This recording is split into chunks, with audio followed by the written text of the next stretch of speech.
So what happens when the drums stop? It's time for the bass solo. Hey!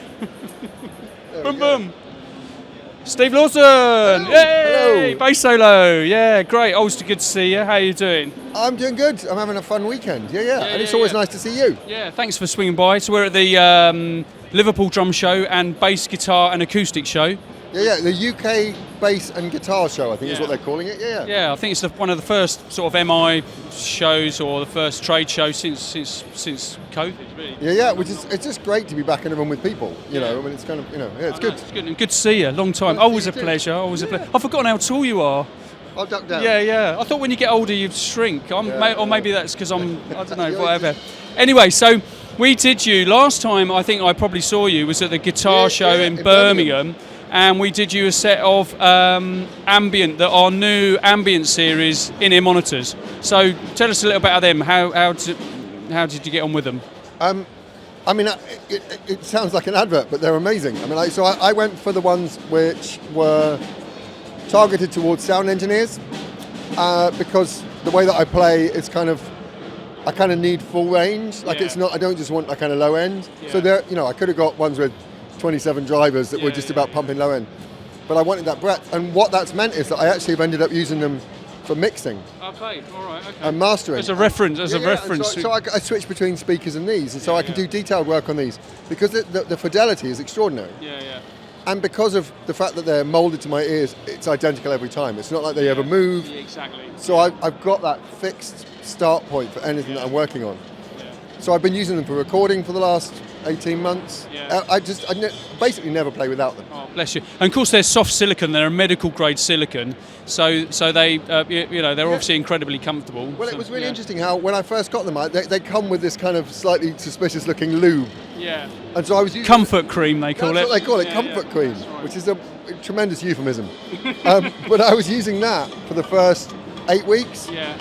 And after that, they softened up very slightly. Yeah.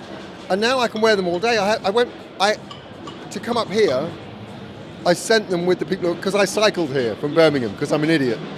So I cycled here from Birmingham. No. Yeah. Did you? Yeah. I know you can do a lot of cycling, but I cycled here from Birmingham, so I did that. Well, I got as far as Chester and then got on a train. Because 130 kilometres into a headwind was enough. But, so I'd sent these up, so I had to put headphones on for one online lesson. And I'd forgotten how horrible it was playing with big headphones on. I got so used to these. I don't even notice that they're there anymore. Yeah. But also, how do you find them, having a vented in-ear monitor, it's like an open back headphone, so you have, what are the advantages do you find of that? I mean, there are multiple advantages. On stage, I just feel more connected to the room. I don't have that kind of sense that I'm in my own box. Yeah. I can hear what's going on, I can hear if I move my feet, I can hear it. Yeah. But at home, it means when my son comes in the room to interrupt me while I'm working, I can have a conversation with him, but I don't have to take them out. Yeah.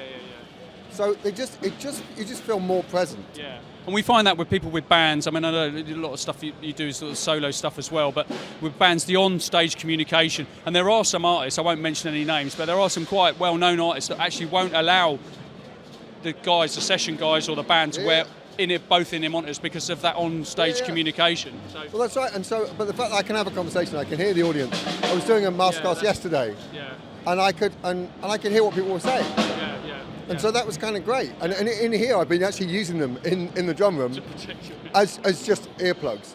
And again, the clarity is amazing. It's not super muffled. It just drops the level by 17 dB, which is great. Great. So what are you up to at the moment? What's what work-wise? What projects are you doing? I mean, you're always on social media all the time. Yes. So, and I should know what you're doing. Well, social media is a distraction from what I should be doing, which is finishing my PhD. Oh yes, of course. Yeah, tell us a bit about that. Yeah. So it's a practice-based look at my relationship with my audience. Right. Okay. So I'm just making a lot of music, which is where these come in handy. But now that we're kind of, I don't know. We're not really out of COVID, it's as bad as it's ever been, but we're behaving like it's gone, which is weird, but let's not get into that. But I'm starting to gig again, so which is great, and having done a couple of shows with these, because obviously I had 18 months at home using these, but I hadn't actually done any shows, and now I have. It's like, I don't ever want to use monitors on stage again. Like, I don't want a speaker in front of me. That immediacy is great. So I've got shows coming up, I'm constantly recording. It's all at stevelawson.net. There's the advert. But most of the time I'm just trying to write and finish the PhD. Cool, good. it's interesting you say about, you know, going. When I came out of retirement and did Rodney Brannigan a bit for it, and then the Lone Dog stuff, and we were doing in-ears, and if I could go back 35 years and think of all those bad monitor mixes and stages sounding crap, and thinking, you know, the advantages of in-ear monitors, not just our in-ear monitors, but just using in-ear monitors setup is amazing. So my last gig before lockdown was in Italy, in Trieste. Yeah. And the monitor I had a mono monitor in front of me, so it summed my stereo signal to mono.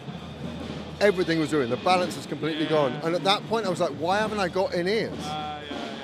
And so this has answered a real problem for me. It's solved such a big issue, which is that I play in stereo and I can't deal with a mono monitor. And who has stereo monitors? How many venues do you go to where the monitor's in stereo? I can't deal with a mono monitor mix. So this has just given me a whole load of freedom to play a different kind of place. Brilliant. I can just go turn the monitors off. I'm in control of it, which is, it's great. So I guess if you're serious about sound, ACS are the best. I genuinely can't say enough about them. I've turned a lot of people onto them, and they are exactly what I was looking for. Brilliant. Well, it's always lovely. I think our time is up now. I love drummers, don't you? Because we're bass players, you see. So we love drummers. Always good to see you, mate. Part of the ACS family. Great, and catch up with you at are you going to be at the guitar show? I'll be in Birmingham, yeah, brilliant. All right, see you there. Great.